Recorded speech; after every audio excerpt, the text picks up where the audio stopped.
Hey folks, it's a brand new day, and with it comes a brand new edition of I Played a Thing, with your faithful play-by-play man Un. That's me. This time we'll be taking a wander through Arcus Odyssey on the Genesis.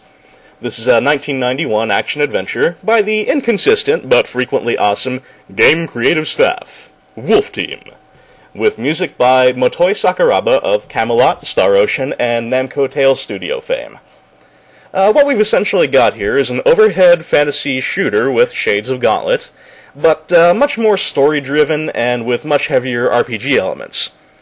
In my opinion, it's also notable for seeming to convey an unusually dark atmosphere for its time. I'm not sure quite what it is, maybe the relatively gloomy color palette, or maybe the way grim things seem to keep happening to the few people who stick their necks out to befriend you.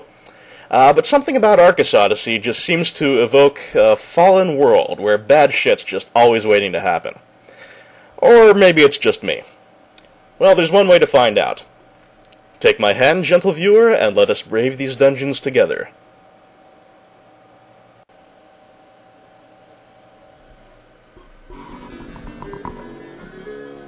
Game Creative Staff, Wolf Team.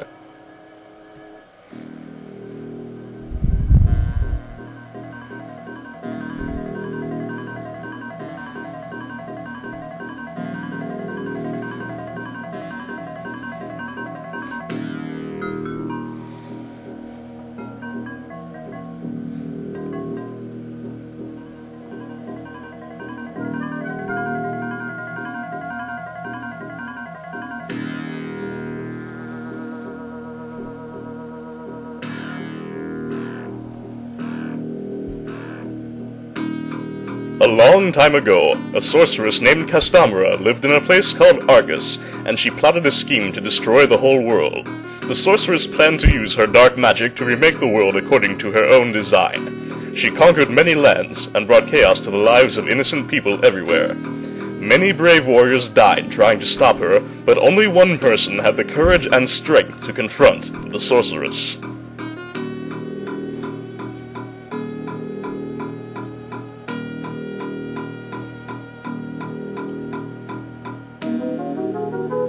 A good princess, called Laerdy, rose up to stop the wicked Castamera. Laerdy commanded the magical powers of light, and she brought these forces to bear on Castamera. Laerdy and Castamera clashed in the most powerful battle ever recorded in ancient history. The shockwaves from the battle utterly destroyed the lands around them.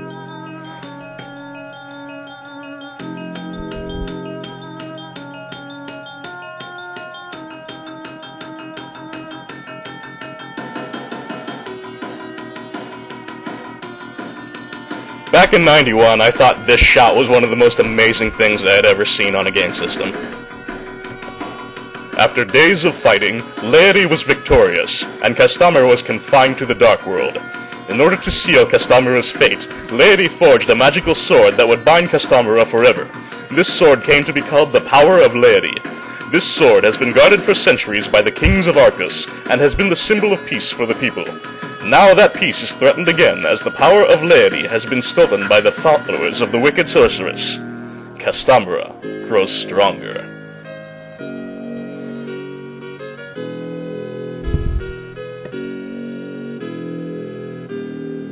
A long, long time ago.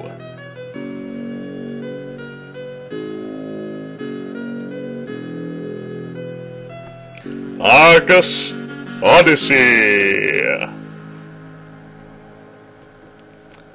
Well, bang a gong, let's get it on. If I can get my controller working. There we go. Okay, let's check out our potential protagonists. On the left, we have Jeddah.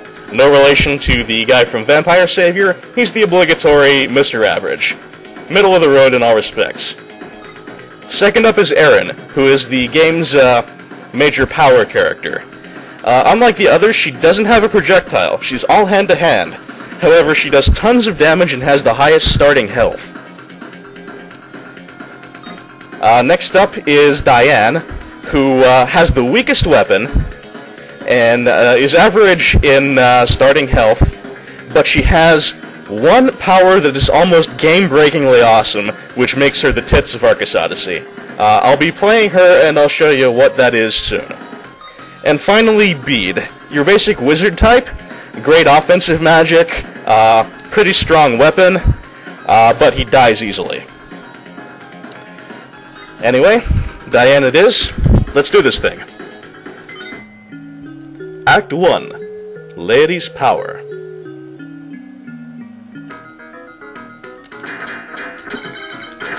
One thing that's nice about her is that her shots bank, as you can see. Also, all characters can block, like so. I am terrible at using the block, which is one of the reasons that I mainly use Diane, because her ability, that I'll show you as soon as I need it, makes it almost unnecessary to block. By the way, one thing that's notable about Arcus Odyssey is that it starts out fairly nasty. The first stage is not particularly merciful. It's also very easy to get lost in.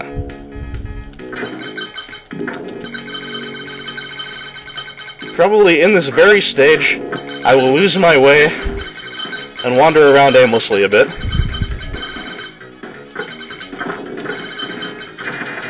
But hopefully I'll be able to keep that to a minimum, and if it gets really bad, I'll off-screen some of my aimless wanderings. I escaped from the prison that faces the waterfalls. Some of my friends are still in the prison. I have one thing to ask from you. Please help my friends. If you want to find the prison, you can take the road that begins on the other side of the waterfalls. But be very careful. You can see the waterfalls, but not necessarily the exit from that place. When you get in trouble, you have to look carefully. The road will open in front of you. Good advice. Ah!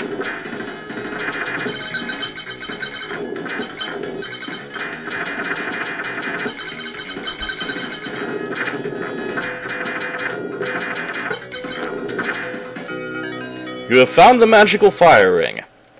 Not a particularly useful treasure, but we'll take it. What it just does damage to anything around you. An offensive magic, more or less. Ah, frog! Not something I'm likely to get much use out of. I'm sorry, it's Diana, not Diane. I'm an idiot. This waterfall sounds different from other waterfalls.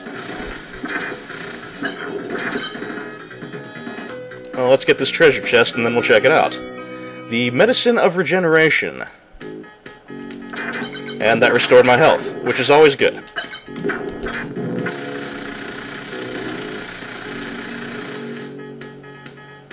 And behind the waterfall. Midboss.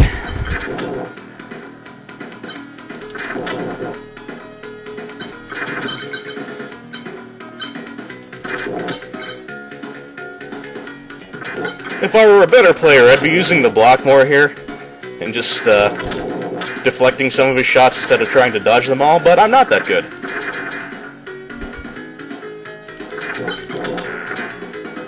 And that's it for him.